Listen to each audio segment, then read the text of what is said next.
மாண்புமிகு பேரவைத் தலைவர் அவர்களே, கர்நாடகா மாநிலம் சாம்ராஜ்நகர் மாவட்டம் அன்னூர் வட்டம் தாமையர் பாளையம் கிராமத்தை சார்ந்த அந்தோணிசாமி, ஜான் பீட்டர், குமார் என்ற 3 தமிழர்கள் தங்களுடைய கால்நடைகள் வனப்பகுதிக்கு சென்று வீடு திரும்பவில்லை என்று கடந்த 14ஆம் தேதி வன பகுதியை நோக்கி கால்நடைகளை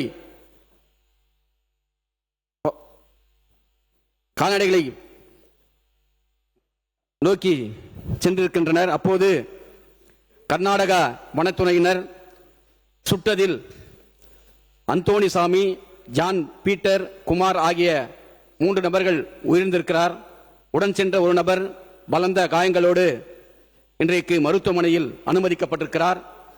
வனத்துறையுடைய இந்த அராஜக போக்கை இந்திய கம்யூனிஸ்ட் கட்சியின் சார்பாக வன்மையாக கண்டிக்கிறோம். அதே போல இவர்கள் மீது கொலை வழக்கு பதிவு செய்ய வேண்டும். அதோடு மட்டுமில்லாமல் உயிரிழந்த குடும்பத்துக்கு அரசின் சார்பாக 1 கோடி ரூபாய் கர்நாடக அரசு நிவாரணம் வழங்க வேண்டும். குடும்பத்தில் ஒருவருக்கு வேலை வாய்ப்பு வழங்க வேண்டும். இந்த வழக்கை சிபிஐக்கு மாற்றப்பட வேண்டும்.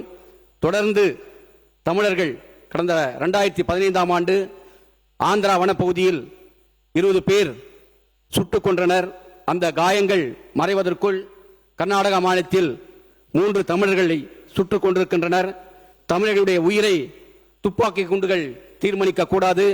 ஆகவே இதற்கு நியாயமான தீர்ப்பு கிடைக்க வேண்டுமென்றால் நம்முடைய அரசு சிபிஐ விசாரணைக்கு கர்நாடக அரசு உத்தரவிட வேண்டும் என்று கர்நாடக அரசை நம்முடைய அரசும் முதலமைச்சரும் கர்நாடக அரசுக்கு அழுத்தத்தை கொடுக்க வேண்டும் என்று இந்திய கம்யூனிஸ்ட் கட்சியின் சார்பாக அரசின் கவனத்தை ஈர்த்து அமர்கிறேன். மாண்புமிகு உறுப்பினர் திருமதி த. லதா அவர்கள்.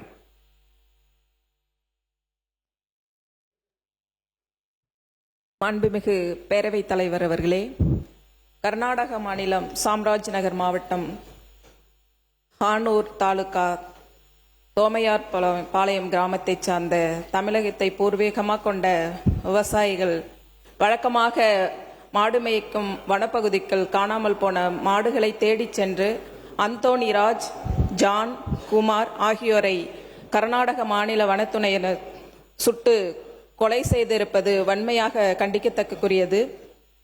தங்கள் குற்றத்தை மறைக்க அவர்கள் வேட்டையாடினார்கள் என்று வனத்துறையினர் பொய்யான குற்றச்சாட்டை தெரிவித்துள்ளனர். இந்த துப்பாக்கி சூட்டை கொலையை எவ்வகையிலும் ஏற்றுக்கொள்ள இயலாது என்று மார்க்சிஸ்ட் கம்யூனிஸ்ட் கட்சி வலியுறுத்துகிறது. சம்பந்தப்பட்ட வனத்துறையினர் பணி நீக்கம் செய்து கைது செய்ய வேண்டும். கொல்லப்பட்டவர்கள் தமிழர்கள் என்ற அடிப்படையில் தமிழ்நாடு அரசு தனது கண்டனத்தை கர்நாடக அரசுக்கு தெரிவிக்க வேண்டும். உயிரிழந்த தமிழர்களுக்கு 1 கோடி ரூபாய் நிவாரணம் வழங்கிட வேண்டும். இது குறித்து உரிய முறையில் நீதி விசாரணை உத்தரவிட வேண்டும் என்று கேட்டுக்கொண்டு அமர்கிறேன். இனி செல்லும் இடமெல்லாம் செய்தி. தந்தை டிவியின் வாட்ஸ்அப் சேனலை ஃபாலோ பண்ணினா செல்ல இருக்கும் இடமெல்லாம் செய்தி.